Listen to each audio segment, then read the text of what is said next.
So we always said Brexit would have a lot of not like consequences that were predicted, but I think there are going to be a lot more oh, now we're sort of post Brexit, we see that this is going to become a problem type of thing. But we're also going to have lots of unpredicted consequences. And one of them we've seen is increased union action. That's an absolute certainty. Why? Because all the unions who were previously used to heavily lobby in Brussels, well, now we're no longer in the EU. They've moved all their operations back to the UK, using all that knowledge that they had in their actions and what they used to do in Brussels, brought it back to here to be, where the action is. And we have seen that from a lot of MPs saying that they've seen and met with lots more union representatives talking about workers' rights to them, which is, again, a good thing. But I think this will translate, into a lot more strike action. And we have seen that. We have seen, certainly in the past sort of really couple of months, even this year, more strike action. Now, a lot of it is to do with the pandemic. A lot of it is to do with the Tories' absolute governing themselves into an absolute economic recession, which, again, according to the Bank of England, is coming around the corner. Thanks, guys. So, yeah, that's certainly one thing that is going to be sort of nice to see, the ending of the Tories' much vaunted, well, we are proper stewards of the economy. You can trust us with the economy. Well, we trusted you for at least over 12 years at this point with the economy, and you've steered it completely off a cliff. You can't really claim to be the good stewards of the economy anymore. But one of the more interesting ones, of course, I think we'll see is a shift in voting patterns from various different sectors and various different people. Now, one, I think, which we are already seeing the initial consequence of, is when you look at the Lib Dems wins down in the blue wall seats, who were the people who changed their votes?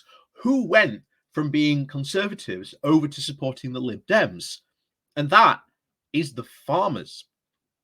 Because the farmers are getting absolutely screwed because of all the Brexit checks, all the new regulations they've got to do, because of, again, they're exporting to the EU. And again, if you're exporting food, well, you transport it to your closest market, and that closest market is the EU. So that's causing them massive problems. Then you've got all these new trade agreements, which are also going to screw over the farmers. So you've got an almost inbuilt path for these farmers to start switching from the Conservatives to another party, whether that be Lib Dems or even Labour. And I think they are really going to suffer from that. I really think they are. And remember, those two by-elections that we've had, those big two defeats in those what were meant to be really safe and secure seats, were caused by farmers switching from the Conservatives. So this is something that will affect them in the long run because they can't get out of this. The Conservatives were always meant to be the big supporters of the UK farmers, but because of Brexit, they're constantly screwing them over. And the trade deals are a perfect example of that. We're signed with, Australia and New Zealand. It's, no wonder they didn't want any scrutiny of these trade deals. So we're going to go get into this because, again, this is another example of an area of UK farming that is getting screwed over because of Brexit. So, but before we do that, please do remember to hit that like, share, and subscribe button. And also down below, there are links to my Patreon page and a one-off donation link called Buy Me Coffee, where you can, buy me coffee. And as always, thank you very much to all those people who do help support the channel that way. So, over we go to BBC News. With their title of this, Dorset cattle breeder says exports are a standstill post-Brexit. Cattle exports to the European countries are at a standstill. And post-Brexit, a Dorset breeder has now said.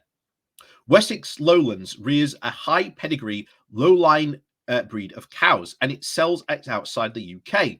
After Brexit, No border control points were set up at European ports to actually process the livestock from entering the UK. And as a result, the breeder said it was currently unable to export its cattle and had lost over £150,000 worth of orders since February.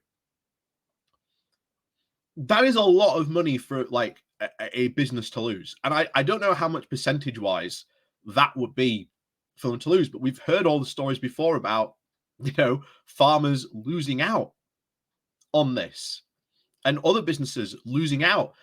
We've lost 20-30% of our business. We saw the fishing company yesterday lost 60% of their business.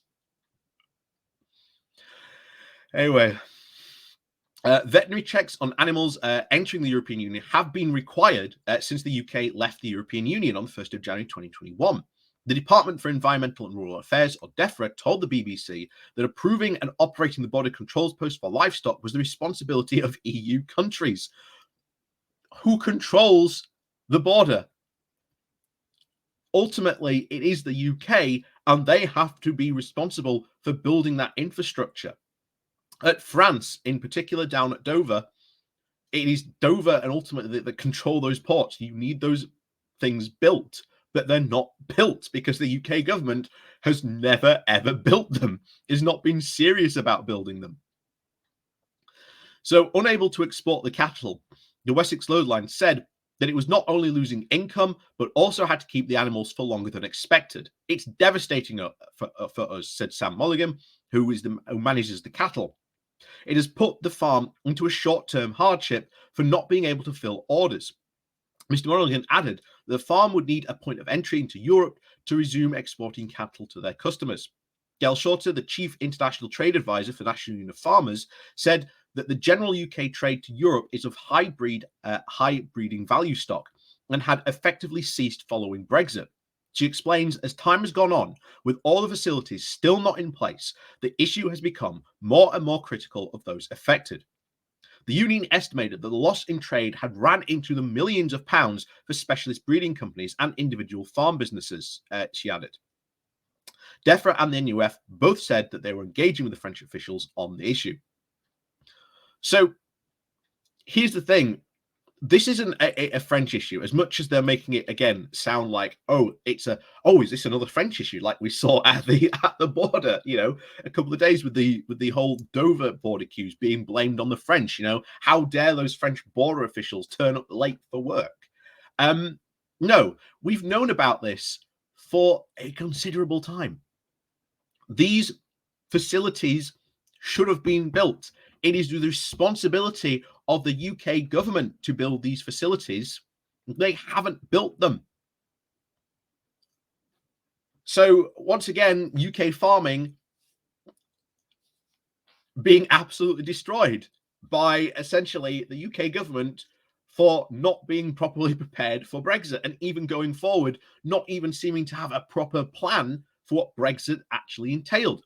And this, of course, comes down to what we've said a lot of the time, that Brexiteers just assumed that we would leave the EU and everything would continue perfectly fine and, hunky-dory. We'd do all these trade with all these other extra countries. But no, that hasn't turned out that way at all. And as a result from their, delusions, they are damaging the livelihood and the economy of the UK.